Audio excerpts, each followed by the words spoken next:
akhir-akhir ini beberapa pernyataan itu sangat keras, termasuk kepada beliau. Salah satunya mengatakan bahwa kan dia juga yang memenjarakan saya.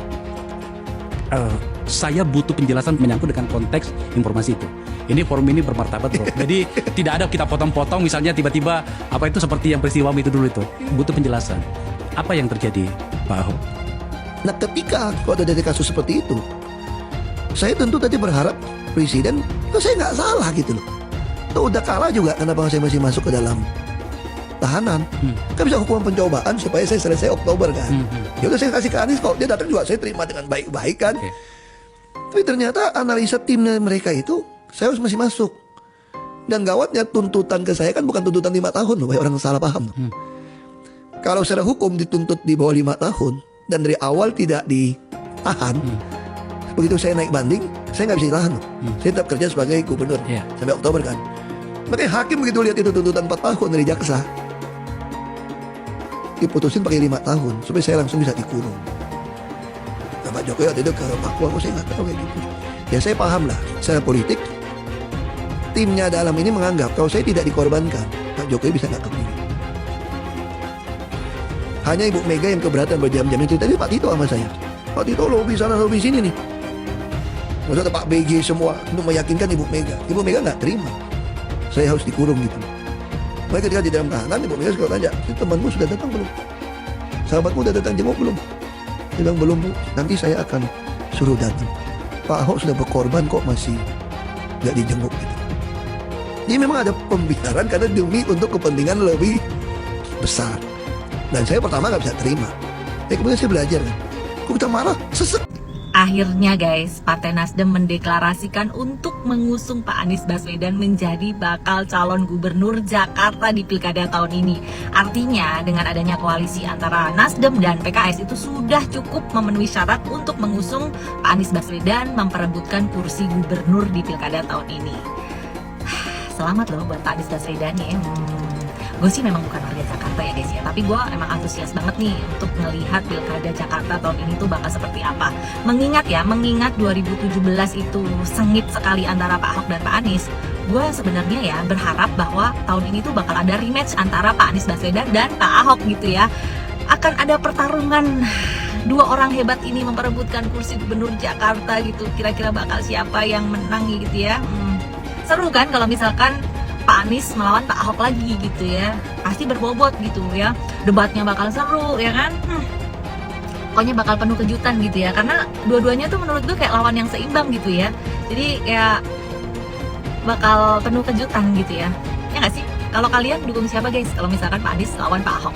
Anak generasi muda ini melihat tidak ada sanksi setiap tindakan.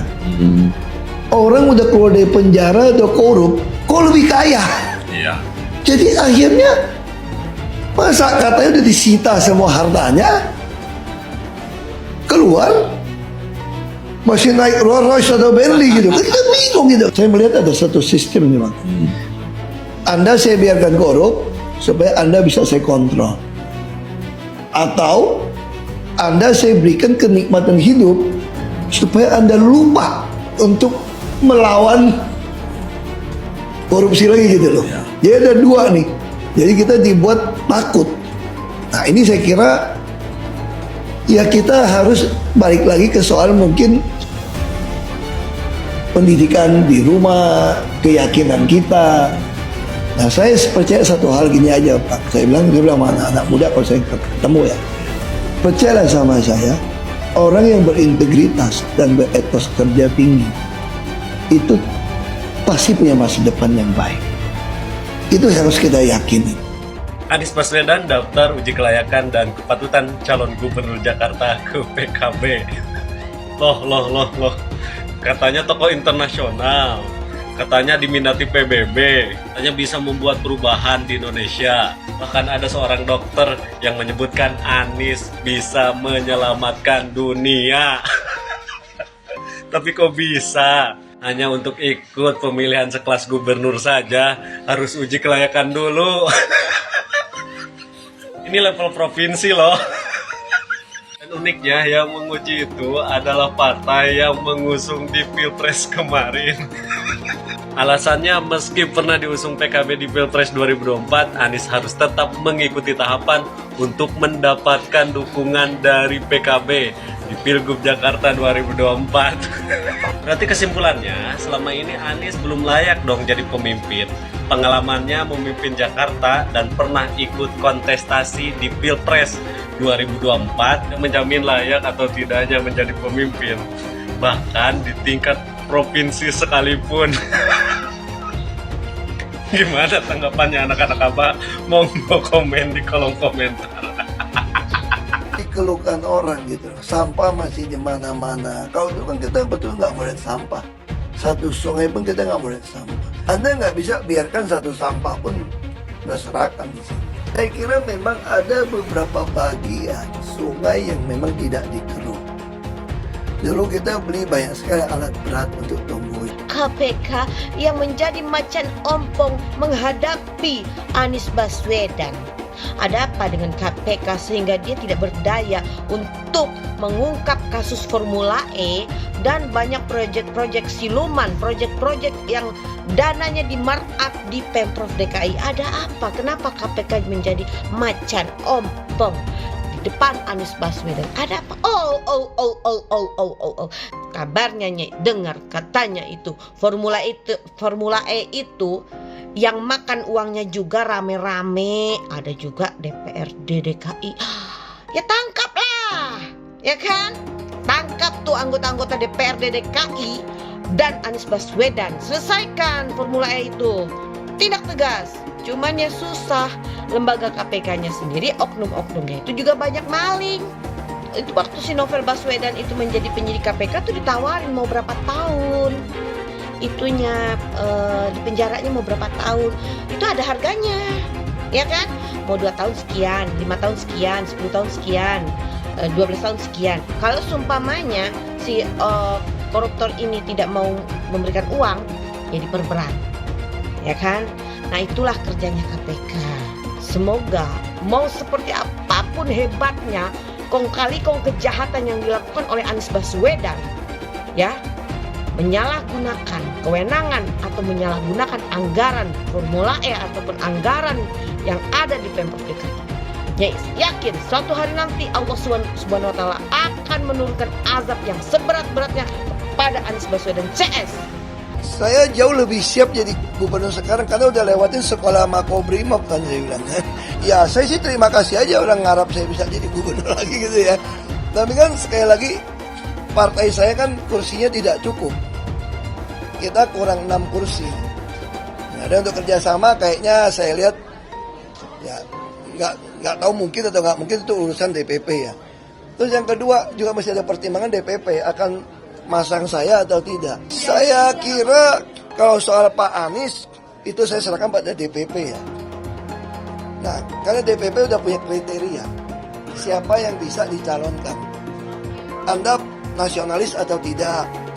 Anda pernah terlibat menyuarakan pemecah bangsa atau tidak? Saya kira itu ada filternya di PDIP. Pertama, saya katakan secara aturan KPU tidak bisa katanya gubernur jadi wakil segala macam. Yang kedua, Anda mesti tanya ke DPP bukan saya. Assalamualaikum warahmatullahi wabarakatuh. Waalaikumsalam warahmatullahi wabarakatuh. Bismillahirrahmanirrahim. Kami warga Jakarta, khususnya Jakarta Utara, Kelurahan Warakas, ingin Pak Anies menjabat kembali sebagai gubernur, maju kembali sebagai gubernur seperti tahun 2017, dan kami sebagai warga Jakarta telah menikmati kinerja Pak Anies. Untuk itu sekali lagi untuk Pak Anies, kami ingin Pak Anies terus maju. Anies Rashid Baswedan, yes, yes, yes, yes. Anies Baswedan ada kemungkinan jadi calon gubernur DKI Jakarta lagi nih. setelah DPW PKS mutusin bakal ngusung Anies di Pilkada 2024 ini. Ini disampaikan Ketua DPW PKS DKI Jakarta Khairuddin. Katanya rapat DPW PKS sepakat calonin Anies jadi calon gubernur DKI. Keputusan ini kontras banget sama sikap PKS pas habis Pilpres kemarin. Saat itu mereka bilang nggak bakal ngusung Anies di Pilgub nanti, karena Anies udah jadi tokoh nasional, bukan lagi tokoh daerah. Emang sih keputusan pencalonan Anies ini belum final, akan diputuskan oleh DPP PKS. Menurut Humas PKS Ahmad Mabruri, ada beberapa kandidat lain yang masuk radar, seperti Muhammad Sohid dan Mardani Alisera. Pencalonan Anies sebagai gubernur bikin khawatir sih. Kita ingat pas Pilkada 2017 lalu, Anies pakai politik identitas buat meraih dukungan warga Jakarta.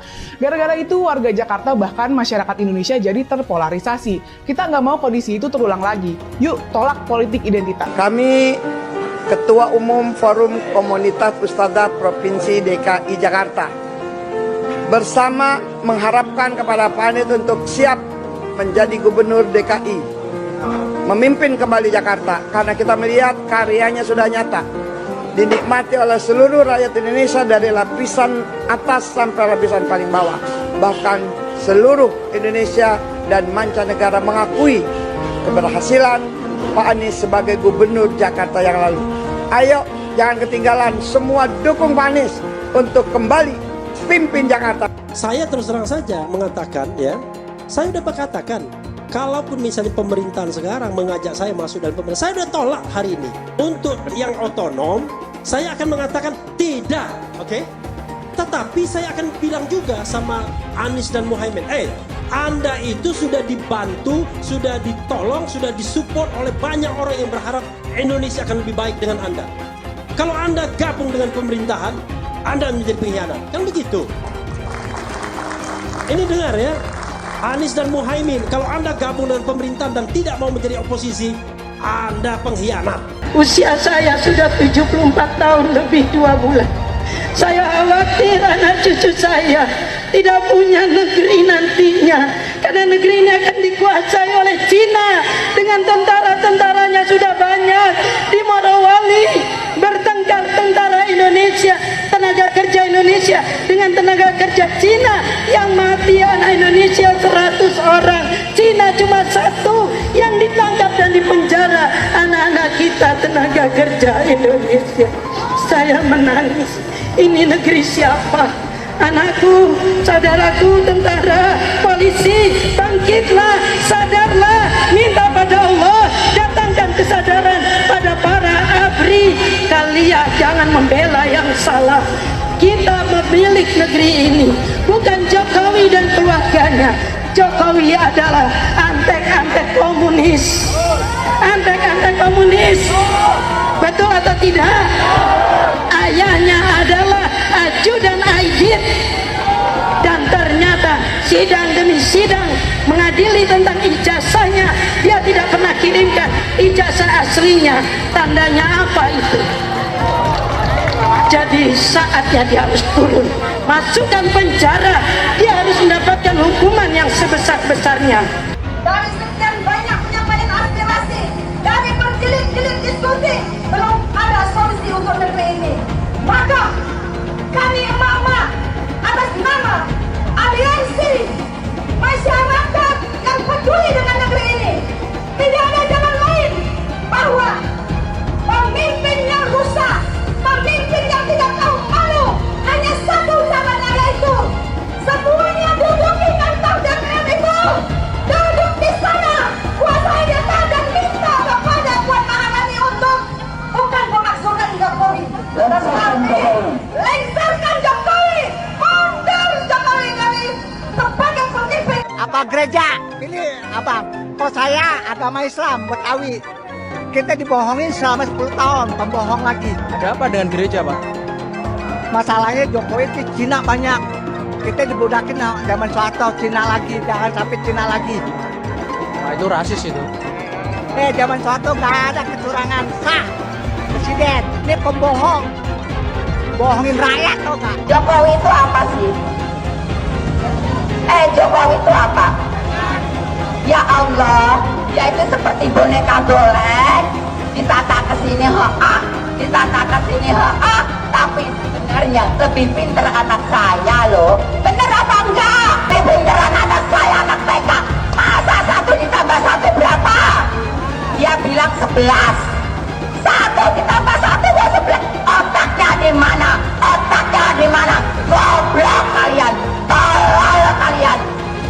Aku profesor. Masa 1 tambah 1 kok 11? Goblok apa enggak? Tolol apa enggak? Saya menentang politik identitas karena bagi saya politik identitas dengan membawa-bawa agama itu mempermainkan agama. Kepada orang banyak katanya ngajak-ngajak, kalau ikut saya masuk surga, nyoblos saya masuk surga, tidak nyoblos saya neraka, tidak berhak disalati kalau mati misalnya. Ini mempermainkan agama. Emang yang punya surga kelompoknya pendukung Pak Anies? Hah? Iya. Ngapain lama-lama di dunia? Ngapain? Kalau katanya dijamin masuk surga, yaitu Abah mengutus 1000 malaikat. 1000 malaikat. Dari 1000 malaikat yang satu malaikat membawa 1000 malaikat. Berapa itu jumlahnya? 1 juta. Kita akan mencoblos pilihan Allah dan Rasulnya. Siapa Imam Adi? Profesor Dr. Anies Rashid Baswedan. Itu Imam Al-Mahdi. Al-Imam Al-Mahdi 2024 memenangkan Anies Baswedan. Kenapa? Imam Mahdi. Semua sedunia kalau haram tidak mendukung Anies untuk Presiden Indonesia 2024, Dajjal.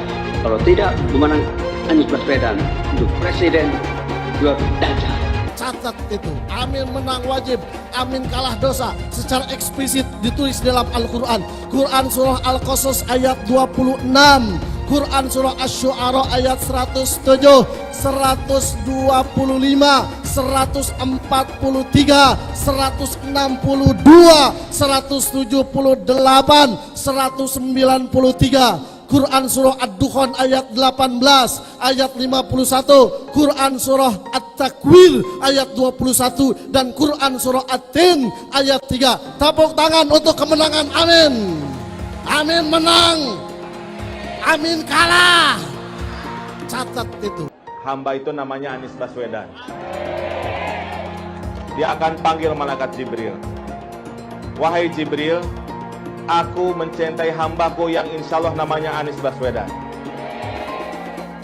Kabarkan kepada seluruh umatku, seluruh makhlukku, bahwa aku mencintai Anies Baswedan. Maka Jibril akan mengatakan kepada seluruh makhluk di langit, seluruh makhluk di bumi, cintailah Anies Baswedan. Maka insya Allah makhluk di langit dan makhluk di bumi semuanya akan mencintai Anies Baswedan dan mendoakan pada 14 Februari insya Allah Anies Baswedan Presiden Republik Indonesia. Siap Bekasi memenangkan Anies Baswedan 80%? Siap menang 1 putaran? Saya tidak mau pemimpin masa depan menyalahkan angin di kemudian hari. Anda kalau nyindir lain kali jangan pakai angin, Mas. Mau bilang lagi, jangan salahkan angin. Saya kan sampaikan soal angin ya kemarin. Angin tak ada KTP-nya. Angin itu bergerak dari sana sini. Ketika polutan yang muncul dari pembangkit listrik tenaga uap mengalir ke Jakarta, maka Jakarta punya indikator, karena itu Jakarta mengatakan ada polusi udara. Ketika anginnya bergerak ke arah Lampung, ke arah Sumatera, ke arah Laut Jawa, di sana tidak ada alat monitor. Ada orang yang bilang jangan cerita soal angin, maka dia tidak menghormati ilmu pengetahuan. Soal pembangunan yang berkelanjutan. Dia bilang di Jakarta dia udah meneruskan yang udah baik. Lu jangan percaya ya, itu ngibul. Faktanya nggak seperti itu loh. Belum lagi nih, program penanggulangan banjir. Jadi di daerah Jakarta itu ada daerah yang sebelumnya udah bebas banjir. Pas Anies mimpin, kok bisa-bisanya daerah itu banjir lagi? Gimana nggak banjir kalau kalinya udah nggak pernah dikeruk sama dibersihin, Pak? Kalau soal Jakarta, gue bisa bicara banyak deh. Jadi gue saksi bobroknya kepemimpinan Anies di Jakarta. Dan gue bisa pastiin, omongan manisnya Anies soal apa yang dia lakukan waktu mimpin Jakarta itu banyak nimbulnya. Saya mensyukuri kenapa kalah, kenapa ditahan. Saya bersyukur atas itu semua. Saya coba bayangkan ya, kalau seandainya waktu itu kita menang gitu ya, Hari ini belum tentu kita bisa nikmati seperti ini. Kita bersyukur 5 tahun Tuhan izinkan kasih ke orang yang pintar ngomong untuk kerja. Coba kalau kita bayangkan gitu ya, kalau kemarin saya masih jadi gubernur, ini saya udah turun ini. Tapi yang pintar ngomong itu dikira orang hebat kan? Ini lebih berbahaya tahun 2024. Langsung ketahuan karakternya. Langsung ketahuan itu.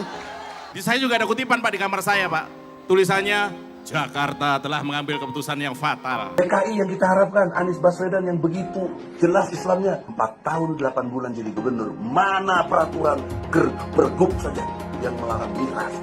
Mana perda Islam apalagi? Yang akhirnya tidak berani juga menegakkan hukum Islam. Banjir tetap banjir, macet tetap macet, kriminalitas Jakarta. Anda tahu, 2 menit sekali terjadi pencurian. Sekarang orang sedang euforia, dia mau dicapreskan. Bagaimana umat terjebak lagi, bodoh lagi, masuk lagi. Kalau misalnya memang Anies itu mau maju dan dia tekad mau menegakkan hukum Islam dan menyatakan perlawanan, saya penuh.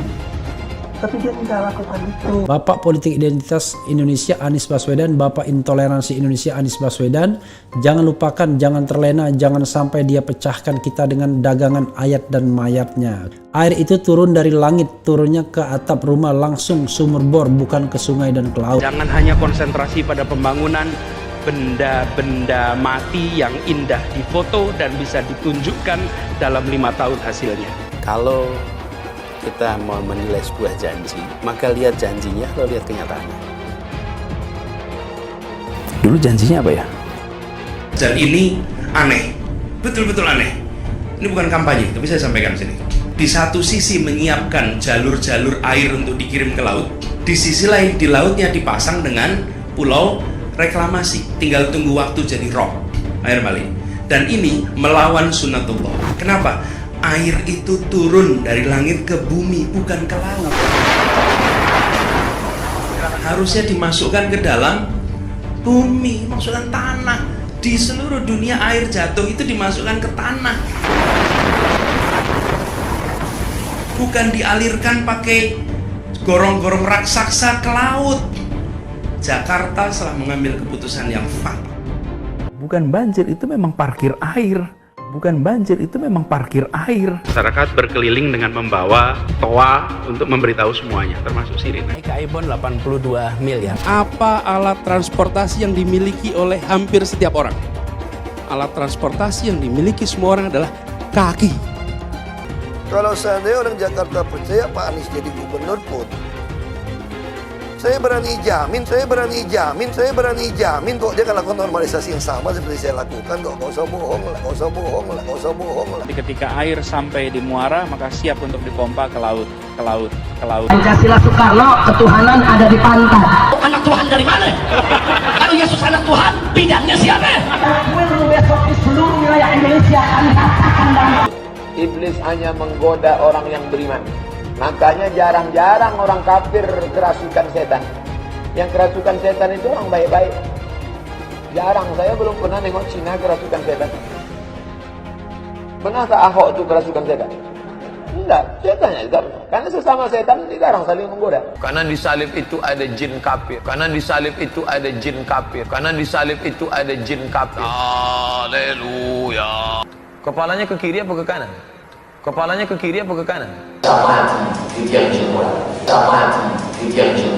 Tetap percaya salib itu lambang mulia, bukan jin. Kok ketawa? Aku nggak nyindir siapa-siapa loh. Saya nggak pernah mundur untuk kebenaran, keadilan, kejujuran dan peri kemanusiaan. Gue nggak pernah mundur. Dan gue nggak pernah takut juga sama lu. Siapapun yang rasis, gue akan hadapin. Gue bilang.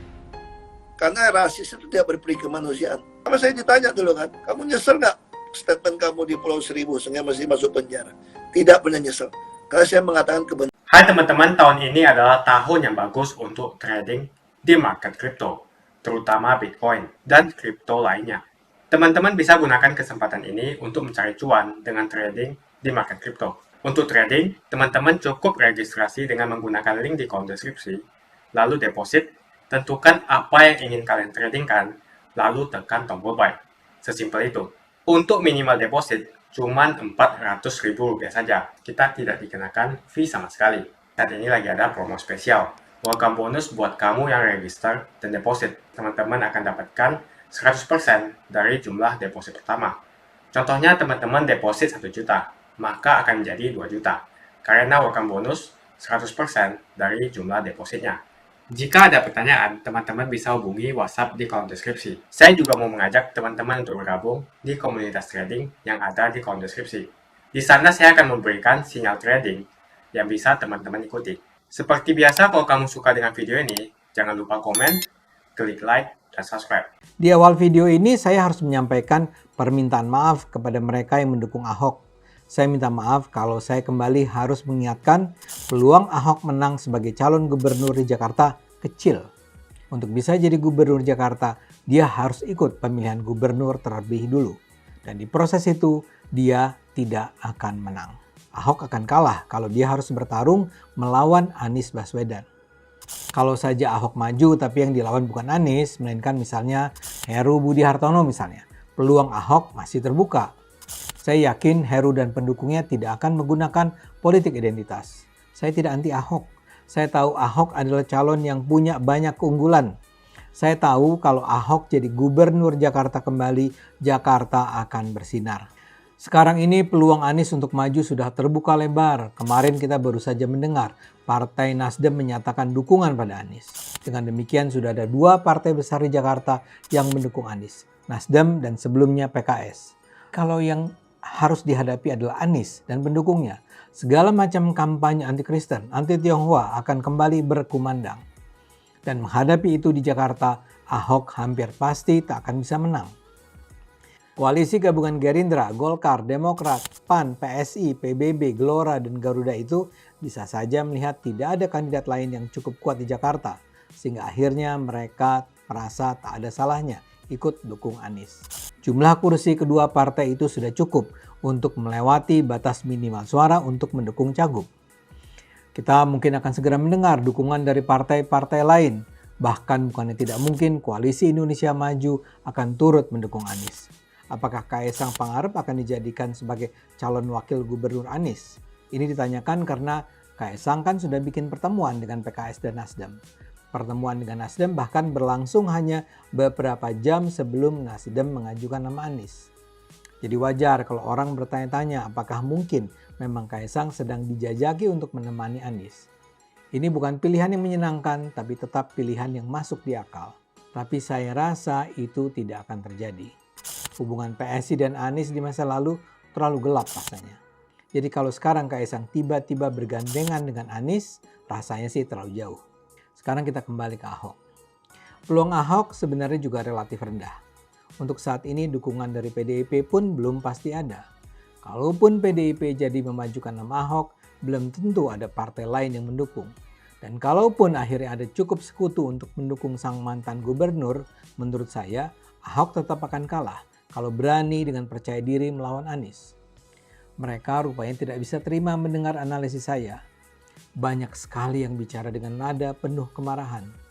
Misalnya saja ada yang menulis, Ade Armando sekarang sudah jauh dari akal sehat, atau akal sehatnya mulai luntur. Bahkan ada juga yang bilang, ini cara Ade konsisten melawan PDIP, partai yang tak disukainya, dan lebih memilih mendukung praktek nepotisme Jokowi dan rela dipimpin anak Jokowi di PSI. Bahkan saya bisa kutip komentar yang agak panjang. Dia bilang, Ade Armando sekarang seperti jadi corong pengusaha yang takut Ahok jadi gubernur lagi karena mereka khawatir akan ada situasi tidak kondusif. Bukankah Anda dahulu yang mengutuk keras perbuatan oknum dan golongan yang menzalimi Ahok? Kenapa sekarang Anda berubah jadi penakut seperti pengusaha-pengusaha itu? Ada juga yang bilang, komentar Ade Armando sangat merusak demokrasi. Yang benar Ahok harus dimajukan PDIP dan bisa menang. Atau yang ini. Kali ini narasi Bung Ade Armando tidak waras. Karena tidak punya harapan sebagai manusia waras, seharusnya Bung Ade Armando mengatakan bahwa seorang pemimpin harus kita lihat kemampuan bukan identitas. Bahkan ada yang lebih kasar misalnya, Ade Armando salah makan obat. Atau sejak masuk PSI akal sehatnya Bung Ade jadi luntur. Mereka marah kenapa saya merendahkan semangat untuk memajukan nama Ahok. Mereka marah karena sakit hati mendengar ucapan saya bahwa bintang yang mereka cintai saya katakan tidak mungkin menang. Kita bisa saja mencintai seorang Ahok, tapi kita harus secara jujur melihat Ahok punya begitu banyak faktor yang akan menjatuhkan dia ketika bertarung nanti. Saya bisa memahami rasa sakit hati itu. Saya harus katakan, saya sendiri nggak suka kalau Anies menang. Saya akan sangat bahagia kalau Ahok menang. Tapi kita kan tidak bisa hidup berdasarkan mimpi. Kita harus objektif melihat realita. Kenyataan tidak akan terwujud hanya karena kita katakan itu akan terwujud. Mereka yang mengomentari saya harus menunjukkan mengapa peluang Ahok saat ini menurut mereka lebih baik dari tahun 2017. Saya sendiri sudah berargumen bahwa menurut perhitungan saya peluang Ahok lebih buruk dari 7 tahun yang lalu. Banyak juga dari mereka yang mendukung Ahok pada 2017 adalah mereka yang mendukung partai-partai yang berseberangan dengan PDIP. Jadi kondisinya lebih sulit bagi Ahok untuk bisa mengalahkan Anies saat ini. Dan yang memperburuk peluang Ahok adalah sekarang dia sudah menjadi kader dan dijagokan PDIP. PDIP adalah partai yang tidak memiliki reputasi harum saat ini. Pada 2024 ini PDIP kehilangan 10 kursi di DPRD Jakarta. Kita tentu sadar yang mengalahkan Ahok ketika itu adalah fakta bahwa dia itu Kristen Tionghoa dan dia dituduh menista Islam. Saat ini saya yakin kalau fakta itu didaur ulang, mayoritas warga Jakarta akan mengamininya. Ini bukan soal saya penakut atau pemberani, karena apa juga yang harus saya takutkan untuk bicara soal peluang Ahok. Ini bukan soal saya tidak suka dengan PDIP, walau saya memang tidak suka dengan PDIP. Ini bukan soal saya jadi corong pengusaha, karena pengusaha mana pula yang bayar saya untuk bikin video di Cokro. Tapi kalau akal sehat saya yang dipertanyakan, saya akan balik bertanya, di bagian mana dari argumen saya di mana saya kehilangan akal sehat? Para pengkritik saya yang adalah pendukung Ahok harus jujur menilai kondisi-kondisi tersebut. Kalau tidak ada gunanya mereka bersemangat mendukung Ahok, padahal sejak awal kita tahu bahwa Ahok hampir pasti kalah. Memang ada satu peluang lagi yang mungkin membuat Ahok maju. Peluang itu adalah dukungan dari Kim. Kalau Kim bersepakat ikut mendukung Ahok yang diajukan PDIP, masih terbuka perang yang lebih berimbang. Kalau Jokowi menyatakan secara terbuka mendukung Ahok, peluang Ahok akan membesar.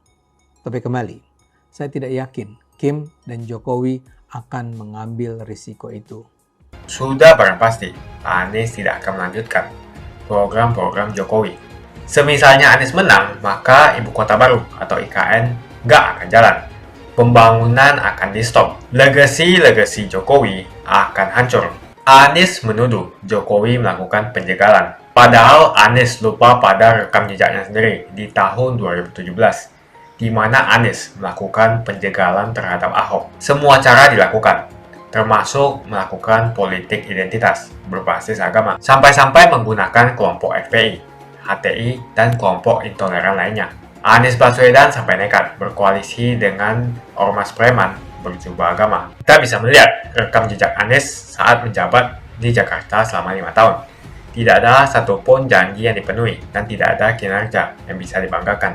Dari DP 0%, OPOC, kelebihan bayar, Formula E, banjir, sumur resapan, jalan rusak, dan gonta-ganti nama jalan. Diketahui Anies pun masih berhutang 100 miliar kepada Sandiaga Uno. Dan sampai saat ini belum dibayarkan. Untuk jadi gubernur saja, Anies sampai berhutang 100 miliar kepada Sandiaga Uno dan belum dibayarkan. Apalagi jadi presiden. Berapa triliun yang akan Anies hutangkan? Dan bagaimana Anies bisa membayar utang triliunan itu? Apakah Indonesia siap untuk dijual? Jika Anies menang, maka FPI dan HTI, Ormas Khilafah, akan kembali. Apa kita mau Pancasila diganti oleh Khilafah? Bagian Indonesia Timur yang mayoritas non-muslim pasti tidak akan setuju dengan khilafah. Mungkin Indonesia akan bubar jika Anies memimpin. Perkataan Ahok sudah terbukti dan Jakarta sudah menjadi korban. Jangan biarkan Indonesia menjadi korban kibulan Anies Baswedan. Begitu saja opini saya tentang Anies Baswedan. Bagaimana opini kalian? Tuliskan di kolom komentar. Pastikan kalian semua menekan like di video ini, dan jangan lupa bagikan video ini ke teman dan family Anda supaya mereka semua mengetahui tentang informasi ini. Tekan tombol subscribe dan bunyikan lonceng notifikasi supaya kamu tidak ketinggalan.